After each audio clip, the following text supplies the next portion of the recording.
이 시간 말씀을 통해서 믿음으로 결단하시고 하나님의 은혜를 간구하는 성도님들 되셨으면 좋겠습니다. 우리는 지난번 시간에 요나가 적국인 아수르의 수도 니느웨에 가서 하나님의 심판의 메시지를 선포하라는 하나님의 말씀에 반발하여서 하나님 여호와의 얼굴을 피하여 다시스로 도망하는 것을 살펴보았습니다. 하나님께서는 이스라엘만의 하나님이 아니십니다. 아니, 온 우주, 모든 민족, 그리고 모든 사람의 하나님이십니다. 즉, 하나님께서는 이스라엘만을 사랑하시는 것이 아니라 세상 모든 사람을 사랑하시고 또한 그들이 진정으로 하나님께로 돌아오기를 지금 이 순간에도 원하고 계십니다. 그러나 요나는 그 사실을 깨달아 알지 못하였습니다. 망해서 없어져 버렸으면 하는, 아니 조울 원수 같은 아수르에 가서 복음을 증거하라라고 하나님의 말씀을 도저히 이해할 수도 그리고 받아들일 수도 없는, 결국 요나는 하나님의 심판을, 아니 하나님의 얼굴을 피하여서 다시스로 도망하기로 결심하고 욥바로 향하게 되어졌습니다. 욥바로 내려갔더니 마침 다시스로 가는 배가 있었다라고 성경은 말씀하고 있습니다. 때 맞추어서 기다리고 있는 배 보면서 요나는 모든 것이 아마도 자신의 뜻대로 되고 있다라고 기뻐했을 수도 있을 것입니다. 그러나 그 누구도 하나님을 피해 숨을 수는 없습니다. 하나님의 자녀는 모든 일이 내 뜻대로, 아니 원하는 방법대로, 방향대로 이루어질 때 특히 조심해야 합니다. 요나는 다시스로 가는 배에 올라탔고 선실의 가장 밑층인 깊숙이 숨어 있었지만 하나님께서는 모든 것을 보시고 또한 알고 계셨다라고 말씀하고 있습니다. 배가 항구에서 벗어나 항해를 시작한 지 얼마 되지 않아서 큰 바람과 그리고 큰 폭풍이 배를 덮쳤고 선원과 승객들이 온 힘을 다하여서 살 길을 찾아 헤매고 있는 동안에도 요나는 배 밑에 깊숙한 곳에 가서 잠들어 있었다라고 5절은 말씀하고 있습니다.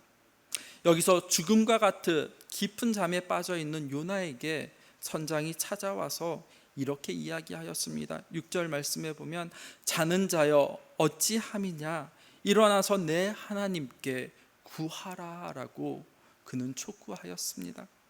내 하나님께 구하라라는 이 말은 일반적으로 선지자가 백성들을 향해 하는 말입니다. 그런데 지금 선지자가, 그것도 이방인 선장에게서 그런 말을 듣고 있는 상황이었습니다. 누구 때문에 이런 일이 일어났는지 확인하기 위해 제비를 뽑았는데 바로 요나가 지목되어졌습니다. 제비 뽑기는 그 당시 하나님의 계시의 방법 중에 하나입니다. 제비 뽑기를 통해서 이 모든 일이 자신 때문이었음을 밝혀진 요나는 더 이상 숨을 수도 그리고 변명할 수도 없게 되어졌습니다. 그래서 요나는 선원들과 승객들에게 이렇게 대답을 합니다. 9절 말씀에 보면 자신은 히브리 사람이며 그리고 바다와 육지를 지으신 하늘의 하나님 여호와를 경외하는 자다라고 9절은 대답합니다.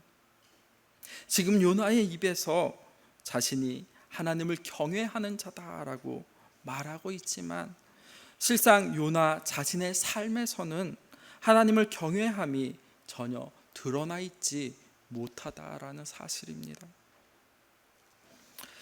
만약 요나가 정말로 자신의 고백처럼 하나님 여호와를 경외하는 자이고 그리고 지금 저 큰 성읍인 니느웨로 가서 하나님의 말씀을 어기고 또 다시스로 가는 배를 잇는 이 모습을 보면 정말로 비록 자기의 생각과 다를지라도 하나님의 뜻에 순종하여 니느웨로 가야 하였습니다. 이것이 바로 하나님을 경외하는 사람이 취할 삶의 태도이고 그리고 삶의 방향입니다.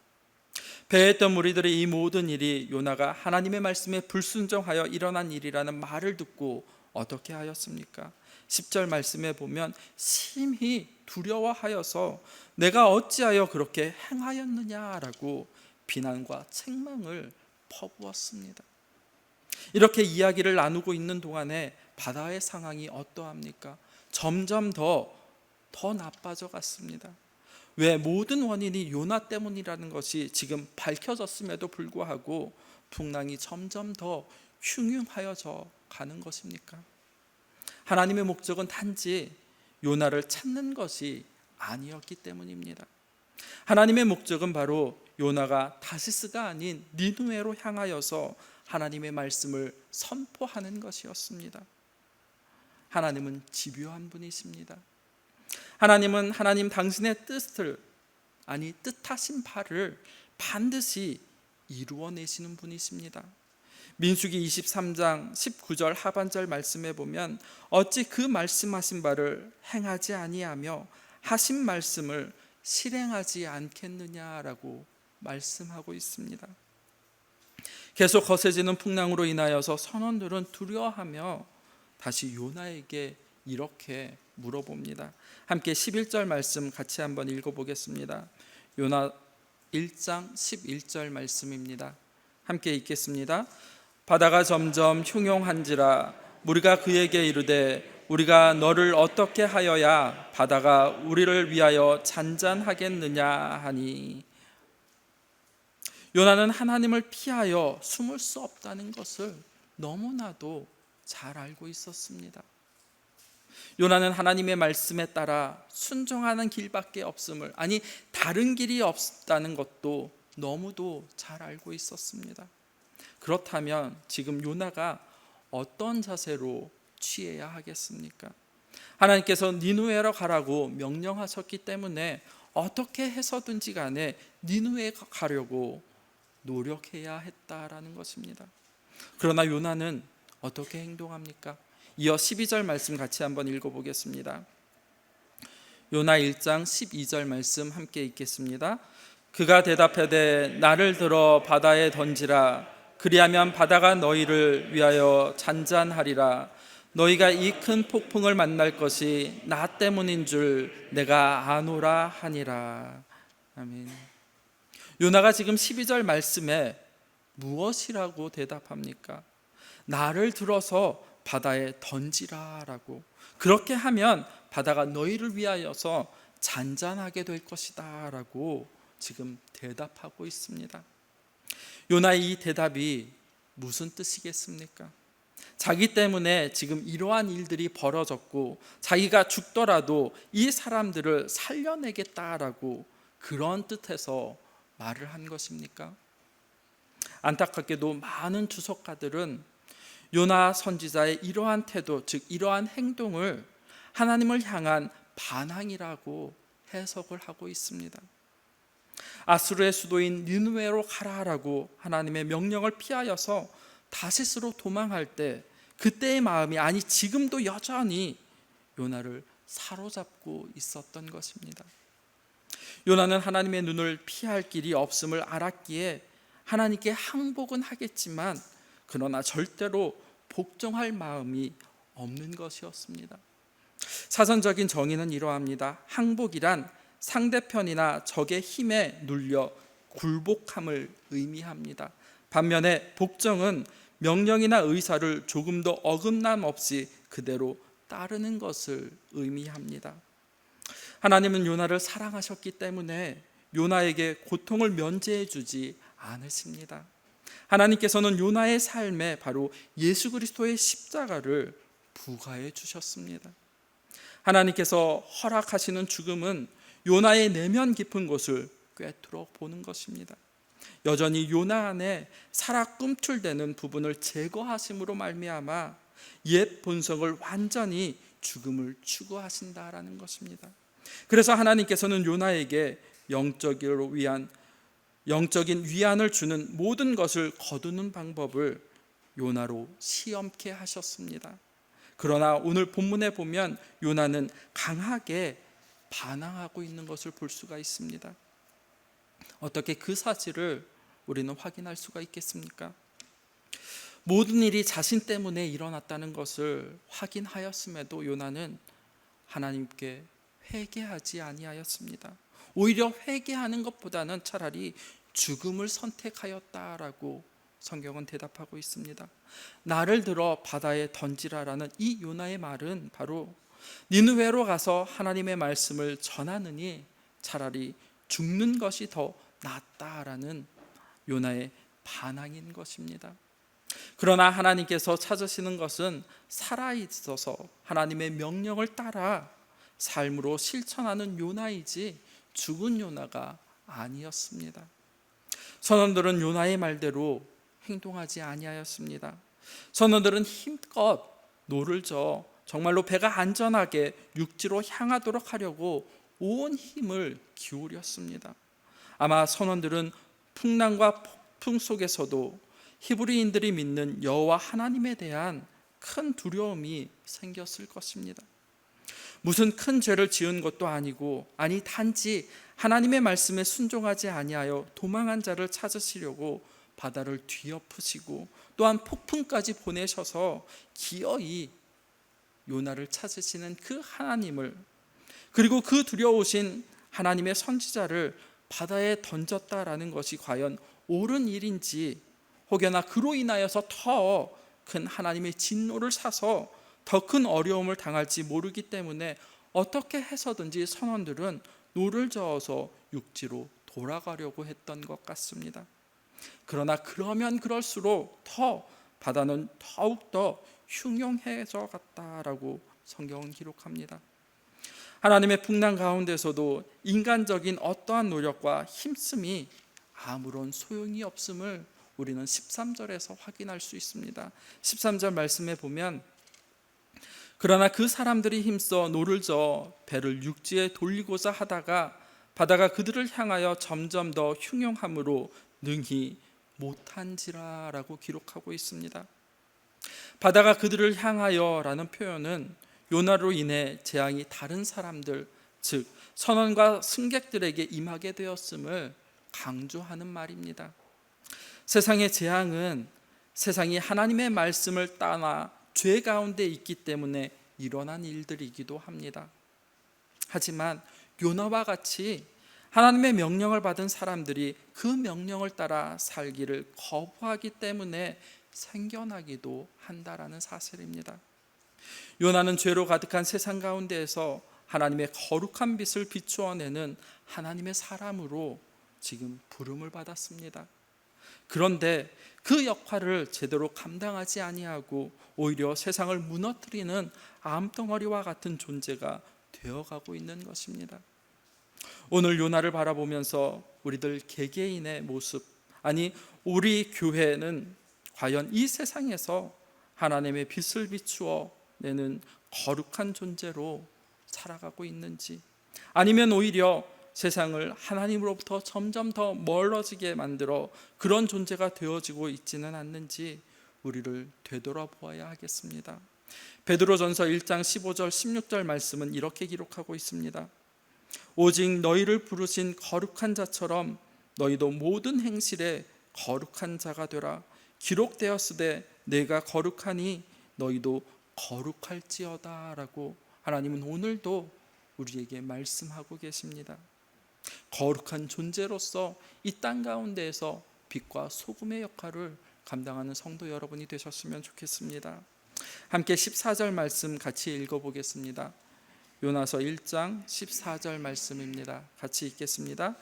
우리가 여호와께 부르짖어 이르되 여호와여 구하고 구하오니 이 사람의 생명 때문에 우리를 멸망시키지 마옵소서. 무죄한 피를 우리에게 돌리지 마옵소서. 주 여호와께서는 주의 뜻대로 행하심이니이다 하고. 아멘. 13절 말씀처럼 점점점 바다가 더 흉흉하여지자 선원들은 어떻게 하던지 간에 요나를 바다에 던지지 아니하고 육지로 돌아가려고 노력을 하였습니다. 바다는 더욱더 흉흉해졌기 때문에 이제는 어쩔 수 없이 여호와여 구하고 구하오니 이 사람의 생명 때문에 우리를 멸망시키지 마옵소서라고 그리고 무죄한 피를 우리에게 돌리지 마옵소서라고 하나님께 부르짖고 있습니다. 선원들은 자신이 위기에 벗어나기 위해서 어쩔 수 없이 이제는 요나를 바다에 던지기는 하겠지만 무죄한 사람을 죽인 죄가 되지 아니하기를 지금 구하고 있다라는 것입니다. 무죄한 피를 흘리지 않는 것은 하나님께서 이스라엘 백성들에게 요구하는 가장 중요한 덕목 중에 하나입니다. 신명기 21장 9절 말씀에 보면 너는 이와 같이 여호와께서 보시기에 정직한 일을 행하여 무죄한 자의 피 흘리는 죄를 너희 중에 제할지니라 라고 말씀합니다. 그러나 우상을 숭배하는 이방인들에게 있어서 무죄한 피를 흘리는 것을 두려워하지 아니합니다. 선장인 요나가 이렇게 말합니다. 6절 말씀에 자는 자여 어찌함이냐 일어나서 내 하나님께 구하라 라고 요구하였지만 요나는 하나님께 은혜를 구하지 아니할 뿐만이 아니라 끊임없이 하나님으로부터 도망하려고 하였습니다. 그런데 이방인 선원들이 하나님을 향해서 지금 무엇이라고 말합니까? 주 여호와께서 주의 뜻대로 행하심이니이다 라고 고백하면서 오히려 하나님의 은혜를 지금 간구하고 있는 것입니다. 하나님의 선지자 요나보다도 이방인들이 오히려 하나님에 대해서 더 많이 알고 그리고 더 잘 알고 있는 것처럼 보이는 것은 참으로 놀라운 일이면서도 또한 한편으로는 안타까운 일이 아닐 수 없습니다. 계속 무섭게 이는 풍랑으로 인하여서 선원들은 어쩔 수 없이 이제 요나를 바다에 던지게 되어집니다. 그런데 그때 요나를 던졌을 때 무슨 일이 일어나게 됩니까? 15절 말씀을 보니 요나를 들어 바다에 던짐에 바다가 뛰노는 것이 곧 그친지라 라고 말씀하고 있습니다. 요나를 들어 바다에 던지자마자 배를 집어삼킬 듯한 아니 무섭게 춤추고 있던 바다가 언제 그랬냐는 듯이 잔잔해져 버린 것입니다. 그것을 목격한 선원들은 오히려 더 큰 두려움에 놓이게 되어졌습니다. 그렇게 그칠 줄 모르는 폭풍이 점점 더 심해져 가던 풍랑, 아니 금방이라도 배를 집어삼킬 것 같은 풍랑이 요나를 바다에 던지는 그 순간 갑자기 너무나도 잔잔하여졌다라고 말입니다. 그 모습을 통해서 선원들은 요나의 말이 진심임을 깨달아 알게 되었습니다. 여호와 하나님의 살아계심과 또한 하나님의 능력이 그들에게 심히 두려움으로 다가왔다라고 16절은 말씀하고 있습니다. 이어 16절의 말씀을 보면 그들이 매우 놀라서 여호와 하나님을 크게 두려워하여서 그들을 여호와께 제물을 드리고 또한 희생제를 드리며 서원을 하였다라고 기록하고 있습니다. 그들이 구체적으로 무슨 서원을 하였는지 우리는 잘 알 수가 없습니다. 아마도 그들이 요나가 섬기는 하나님, 즉 히브리인들이 섬기는 여호와 하나님만이 오직 참된 하나님이기에 그분만을 섬기겠다라고 서원을 하지는 않았을까요? 풍랑 속에서도 각자 자기들이 아니 지금까지 믿고 섬기던 신들을 부르짖었음에도 불구하고 그 신들은 아무런 응답이 없었습니다. 그러나 요나 선지자가 말대로 요나를 바다에 던졌더니 곧바로 잠잠해짐을 보고서 여호와 하나님을 경배하지 않을 수 없었던 것입니다. 오늘 읽은 본문의 말씀에는 아주 역설적인 광경이 목격되어 있습니다. 그것은 이방인이지만 하나님을 두려워하는 선원들의 모습과 또한 하나님의 백성임에도 불구하고 하나님의 말씀을 따라 순종하지 않고 하나님을 두려워하지도 않는 요나의 모습입니다. 우리가 요나가 하나님의 말씀에 따라서 순종하려는 의지가 없을 뿐만이 아니라 오히려 적극적으로 하나님의 명령에 반하는 행동을 하고 있음을 오늘 말씀을 통해서 확인하였습니다. 오늘 본문의 말씀을 통해서 우리가 무엇을 발견하고 그리고 깨달아 알아야 하겠습니까? 하나님께서 우리에게 정말 진정으로 무엇을 알기를 원하시는 것입니까? 오늘 본문의 말씀을 통하여서 확인해야 할 것, 그것은 두 가지입니다. 먼저는 이방인의 선원들의 모습 속에 발견되는 하나님에 대한 태도입니다. 선원들이 이 모든 일들이 요나가 하나님의 말씀에 순종하기를 거부하였고 또한 하나님으로부터 도망하여 일어난 일임을 깨닫는 순간부터 그들은 하나님을 두려워하였습니다. 10절에 심히 두려워하였고 또 16절 말씀에 보면 크게 두려워하여라고 말씀하고 있는 것을 볼 수가 있습니다. 이 두려움은 막연한 두려움이 아니었습니다. 요나의 죄는 이방인들의 세계 속에서 보면 그리 크고 심각한 죄가 아니었을 것입니다. 단지 명령을 어기고 피하여서 도망하는 죄에 대해서 이렇게 집요하게 추적하시며 또한 폭풍을 보내시고 마침내 당신의 선지자인 요나를 바다에 던지도록 하시는 것을 보면서 만약 하나님의 백성이 아닌 다른 사람이었다라면, 아니 요나의 죄보다도 더 큰 죄를 지었다면 지금 어떻게 하실지 생각하지 않을 수 없게 되었다라는 것입니다.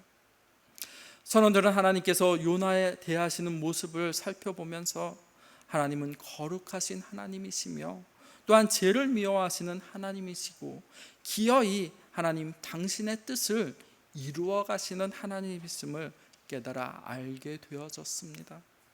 그 거룩하신 하나님 앞에서 죄인이 어떻게 두려워하지 않을 수 있겠습니까? 그러므로 요나를 바다에 던질 수밖에 없는, 아니 어쩔 수 없는 상황 속에서도 여호와께 부르짖으면서 그 핏값을 자기들에게 돌리지 말기를 그들은 간절히 구하고 있는 것입니다. 오늘을 살아가는 우리는 과연 어떠합니까? 하나님을 두려워하는 마음으로 진정으로 우리에게도 아직 남아 있습니까? 아니 바꾸어서 말하면 하나님께 예배 드릴 때 진정 행복하십니까? 우리는 예수님께 붙들려 빌라도의 법정에서 재판을 받으실 때 유대인들이 외쳤던 소리를 너무나도 잘 알고 있습니다. 말씀을 한번 찾아보겠습니다. 마태복음 27장 24절 말씀입니다. 마태복음 27장 24절 말씀 함께 읽겠습니다. 빌라도가 아무 성과도 없이 도리어 밀란이 나려는 것을 보고 물을 가져다가 무리 앞에서 손을 씻으며 이르되 이 사람의 피에 대하여 나는 무죄하니 너희가 당하라. 빌라도가 무리를 향하여서 이렇게 대답하였습니다. 그러다 백성들이 어떻게 대답했습니까? 25절의 말씀을 보면 다 대답하여 이르되 그 피를 우리와 우리 자손에게 돌릴지어다 하거늘이라고 이렇게 외치고 있습니다. 어떻게 이렇게 외칠 수가 있겠습니까? 왜냐하면 그들은 스스로 의롭다라고 생각했기 때문입니다. 스스로 율법을 잘 지켰고 또한 그것을 통해서 구원을 얻을 수 있다라고 생각하며 살아가는 사람들에게 있어서 죄와 죽음에서 구원해 줄 메시아는 결코 필요가 없는 것입니다. 그렇기 때문에 그렇게 외칠 수가 있었던 것입니다. 오늘 본문의 말씀에 등장하는 선원과 승객들은 배 하나에 자신의 전 삶을 투자한 사람들입니다. 선원들은 말할 것도 없고 또한 그 배에 타고 있는 승객들 대부분 역시 무역을 하는 사람들이었기 때문에 그 배에 실렸던 짐들은 아니 어찌 보면 자기들의 전 재산일 수도 있습니다. 요나로 인하여 풍랑을 승객들이 자신의 전 재산을 다 바다에 던졌다라고 5절은 말씀합니다. 그런데 풍랑이 그친 이후에 그들은 어떠했습니까? 잃어버린 화물로 인해서 불평하거나 원망하거나 불만을 갖지 아니하였습니다. 오히려 16절에 있는 말씀처럼 하나님께 제물을 드리고 감사하며 서원을 하였다라고 기록하고 있습니다. 비록 그들은 이방인들이었지만 이 모든 일로 인하여서 진심으로 하나님을 경외하게 되었고 또한 하나님을 경배드렸습니다. 그런데 오늘날 우리들은, 아니 이 땅의 성도들은 과연 오늘 본문에 등장하는 이방인 선언과 또한 승객들의 모습과는 반대의 모습을 보일 때가 참으로 많이 있습니다. 하나님을 알고 또한 하나님을 예배하는 자로 살아가는 것이 가장 큰 기쁨으로 삼지 아니하고 오히려 세상의 것들로 인해서 마음이 흔들리는 것은 진정 하나님의 백성으로서 가져야 할 믿음의 태도가 아닌 것입니다. 성령 하나님께서는 우리에게 은혜를 내려주셨습니다. 이방인 선원들이 만난 하나님을 이 시간 우리도 만나기를 간절히 소망합니다. 아니 이방인 선원들이 가졌던 그 두려움이 역시 우리에게도 허락하여 주셔서 하나님을 두려워하는 마음으로 간절히 섬기는 귀한 시간들이 되셨으면 좋겠습니다. 그러므로 우리에게도 진정으로 하나님을 섬기면서 또한 경배하고 서원을 허락하여 주시기를 간절히 소망합니다. 두 번째 생각해 볼 것은 12절에 있는 말씀에 보면 나를 들어 바다에 던지라고 한 이 요나의 말이 진정 무슨 뜻인가 하는 것입니다. 나를 들어 바다에 던지라는 요나의 이 말은 요나가 자기의 잘못을 인정하고 그리고 선원을 살리기 위한 희생의 모습으로 보는 사람들도 때로는 있습니다. 그러나 요나서 전반을 우리가 함께 살펴보면 그런 뜻이 아니라는 것을 알 수가 있습니다. 나를 들어 바다에 던지라고 한 요나의 말은 내가 죽으면 죽었지 니느웨 성에 가서 하나님의 말씀을 전하지 못하겠다라고 하는 요나의 반항인 것입니다. 그리고 이러한 생각은 당시 유대인들이 가지고 있던 보편적인 의식이었다라고 합니다. 만약에 요나가 진정으로 하나님 앞에서 회개하였다면 하나님께서는 물결을 더 흉용해 하도록 요나를 바다에 던지고 또한 17절에 있는 말씀처럼 물고기 뱃속에 들어가게 허락하셨겠느냐라는 것입니다. 아마도 그렇지 않았을 것입니다.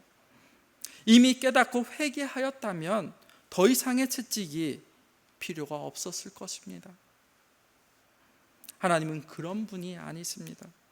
그런데 요나는 니느웨로 갈 생각이 전혀 없었습니다.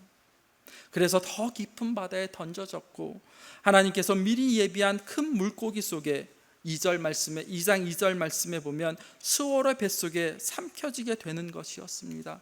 2절 말씀에 보면 이르되 내가 받는 고난으로 말미암아 여호와께 불러 아뢰었더니 주께서 내게 대답하셨고 내가 수월의 뱃속에서 부르짖었더니 주께서 내 음성을 들으셨나이다 라고 기록합니다.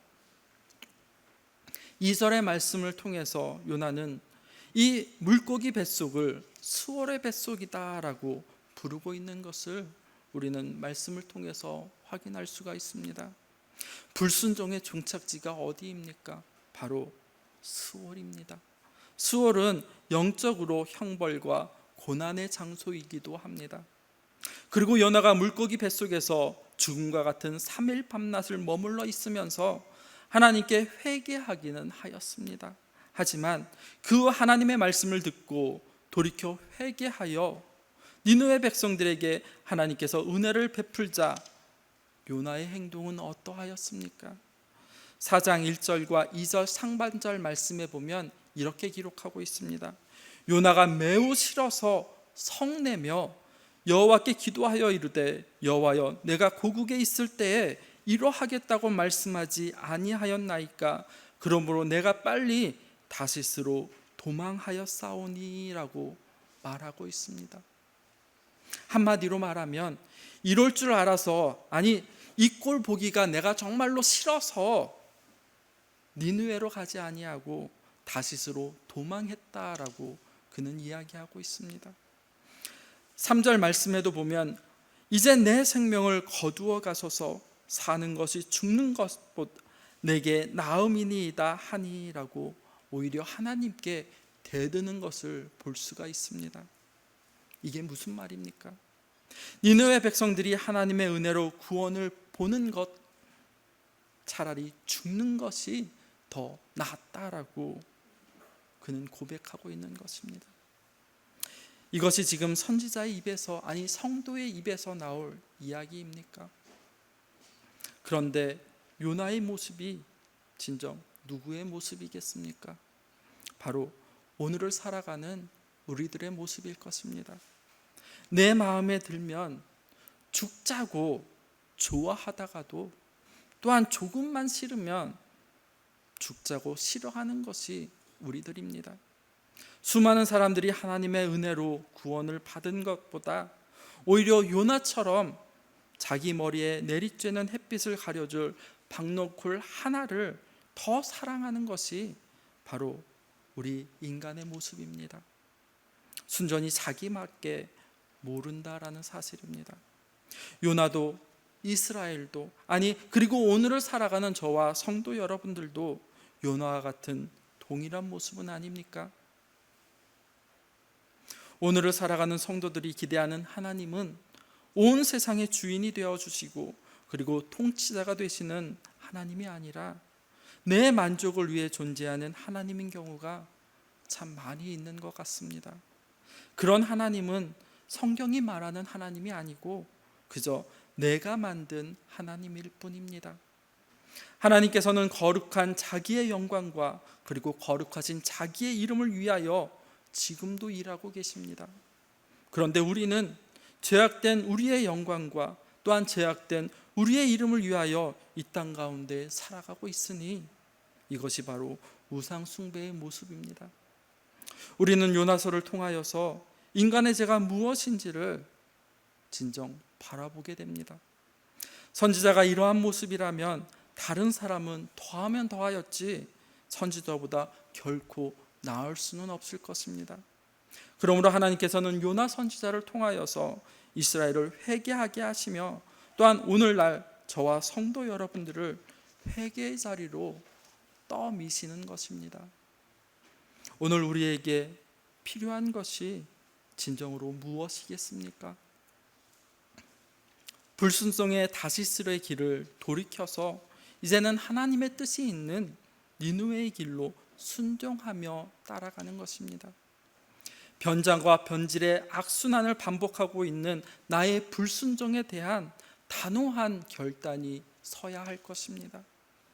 회개와 결단이 지금 우리에게 필요한 가장 우선적인 태도이다라는 사실입니다.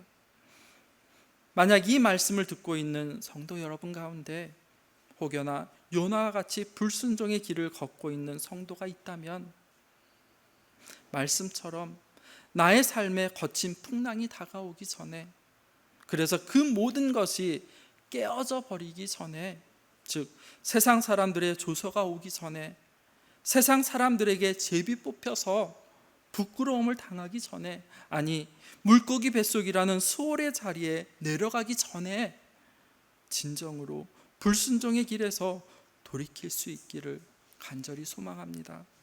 그리할 때 하나님께서는 계획하신 놀라운 변화와 역사가 바로 그 자리에서 임하게 되어질 것입니다.